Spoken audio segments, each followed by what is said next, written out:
Tôi và em trai tái sinh về ngày bị bắt cóc. Lần này, em trai tôi đẩy tôi ra. Không chút do dự, em bước về phía bọn bắt cóc. Thả anh ấy ra, tôi đồng ý đi theo các người. Nghe vậy, tôi bật cười. Tôi lập tức nhận ra, em ấy muốn giành lấy cuộc sống thành công của tôi ở kiếp trước. Nhưng em ấy đâu biết rằng, kiếp trước tôi đạt được mọi thứ là vì người bị bắt cóc khi đó là tôi. Sao lại thế? Tại sao? Lần này lại khác trước thế này. Anh có gian lận đúng không? Anh cứ đắc ý đi. Đợi đấy, khi tôi trở về nhà, bố mẹ sẽ vì áy náy mà giao toàn bộ gia sản vào tay tôi. Khi đó, anh cứ chuẩn bị mà ra đường sống nhé. Điện thoại của ai thế? Nếu em trai đã muốn sống lại kịch bản kiếp trước của tôi, làm sao tôi có thể làm em thất vọng? Không có gì, chẳng ai quen cả. Chắc là nhầm số gọi đến nhà mình thôi. Có lẽ vì tôi thi đại học sớm, lại một lần nữa đứng đầu bảng kết quả. Điều này khiến em trai bị kích thích quá lớn. Không qua mấy tháng, em ấy không chịu nổi cuộc sống khổ cực ở quê và xuất hiện trước cửa nhà tôi. Đối mặt với ánh mắt dò xét của bố mẹ, em lao vào lòng bố mẹ, khóc òa lên. Con là Tiểu Sở. Là Tiểu Sở bị bắt cóc và bán đi ngày trước đây. Bố mẹ không ngờ rằng đứa con trai mà họ tìm kiếm bao năm lại quay trở về một cách đột ngột thế này. Họ nhanh chóng đưa em trai đến bệnh viện kiểm tra sức khỏe và làm xét nghiệm S. Sau khi xác nhận đó là con ruột, họ đưa em về nhà. Con cuối cùng cũng trở về rồi. Bảo bối của bố mẹ, bao năm qua con đã khổ nhiều rồi. Từ nay bố mẹ và anh trai sẽ chăm sóc con thật tốt, được không nào? Vậy thì hãy giao công ty của gia đình mình cho con quản lý đi. Tôi muốn nói rằng công việc điều hành công ty không phải chuyện đùa. Không phải cứ muốn là làm được đâu. Bao nhiêu miệng ăn còn đang chờ cơm đây. Ý của mọi người là gì? Chẳng lẽ vì làm mất tôi, mọi người không thể áy náy sao? Mọi người không định bù đắp gì sao? Em trai bất chợt dừng lại. Tôi biết điều em muốn nói là kiếp trước, bố mẹ cuối cùng cũng giao công ty lại cho tôi. Nhưng em lại không nghĩ tới rằng khi đó tôi đã có năng lực quản lý công ty nhất định. Công ty của bố mẹ lúc đó đang trên đà tụt dốc. Và giờ đây, dưới tay tôi đã phát triển vượt bậc cấp nhiều lần. Làm sao có thể giao vào tay một người vừa từ quê trở về? Em trai năm sau thi đại học phải không? Hay là để em học một năm trước, sau đó thi đại học, chọn ngành quản trị kinh doanh chẳng hạn, để em hiểu về cách điều hành công ty. Nếu em còn hứng thú, lúc đó hãy thử tiếp. Anh con nói có lý đó. Hiện giờ con vẫn còn nhỏ.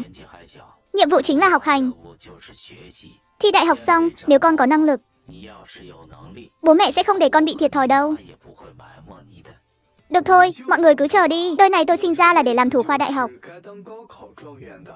Thấy em trai tự tin như vậy, bố mẹ cũng không muốn nói thêm để làm em mất hứng. Nhưng em lại như kiếp trước, ngày nào cũng trốn học đi chơi, dẫn theo một nhóm bạn bè quậy phá vào quán bar và karaoke. Ban đầu bố mẹ còn muốn quản, nhưng em gạt phát đi. Cứ đợi tôi làm thủ khoa là được. Đừng lo những chuyện khác. Thời gian một năm nhanh chóng trôi qua. Cả nhà đưa em trai vào phòng thi đại học. Nhưng khi tra điểm, em phát hiện mình chỉ được có 162 điểm. Tại sao tôi không phải thủ khoa? Tại sao không phải là tôi? Em còn nhớ lời bọn bắt cóc nói khi chúng ta bị bắt cóc không? Có khi nào từ lúc đó, do quá sợ hãi, nào em đã gặp chút vấn đề không nhỉ? Chắc em trai chỉ đơn thuần là quá tự tin thôi. Chúng ta đừng lấy chuyện này ra để kích thích nó nữa. Tôi mặc kệ, dù sao cũng là mọi người nợ tôi. Mọi người phải giao công ty của gia đình cho tôi mới được. Ngày xảy ra vụ bắt cóc, em trai vì muốn giữ mạng đã đẩy tôi cho bọn bắt cóc. Một mạch chạy thẳng về nhà. Nhưng không ngờ, 8 năm sau, tôi đột ngột trở thành thủ khoa đại học. Lên truyền hình và được bố mẹ giàu có nhận lại. Bố vung tay chia cho tôi nửa số cổ phần. Còn em trai kém cỏi lại bị tước quyền thừa kế. Căm hận trong lòng, em đã tạt xăng lên người tôi. Cô kéo tôi cùng chết chung. Tỉnh dậy, tôi phát hiện mình trọng sinh về ngày bị bắt cóc. Lần này, em trai lại đẩy tôi ra. Không hề do dự mà tiến về phía bọn bắt cóc. Thả anh ấy ra, tôi sẽ đi theo các người. Lúc nãy không phải cậu bảo chúng tôi bắt anh trai cậu và tha cho cậu sao? Sao bây giờ lại thay đổi? Xem ra em trai cũng trọng sinh rồi. Nếu em thực sự muốn sống cuộc đời đầy dẫy nguy hiểm, thiếu ăn thiếu mặc, bị người khác đánh đập mỗi ngày, thì tôi để em tận hưởng vậy. Nhìn em trai bước về phía bọn bắt cóc, tôi cố gắng gỡ dây chói vốn chẳng chặt lắm, rồi dồn hết sức chạy thoát. Diễn biến thế này thật quá kịch. Bọn bắt cóc vì đã giữ được một con tin, nên sau khi đuổi tôi một đoạn và không bắt được, chúng cũng không tìm kiếm thêm vì sợ lộ tung tích. Tôi không dám dừng lại, chạy một mạch về nhà.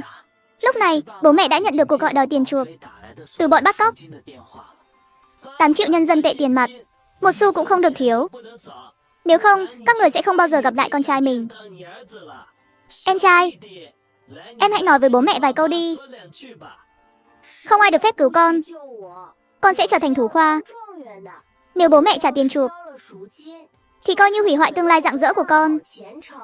Chết tiệt thật. Lần này chúng ta có bắt nhầm một đứa ngốc không? Giờ phải làm sao đây? Báo cảnh sát thôi. Nhưng bọn bắt cóc nói rồi, nếu chúng ta báo cảnh sát, chúng sẽ giết con tin. Không báo cảnh sát, thì chúng ta còn cách nào nữa? 8 triệu, có bán hết tài sản cũng không thể gom đủ.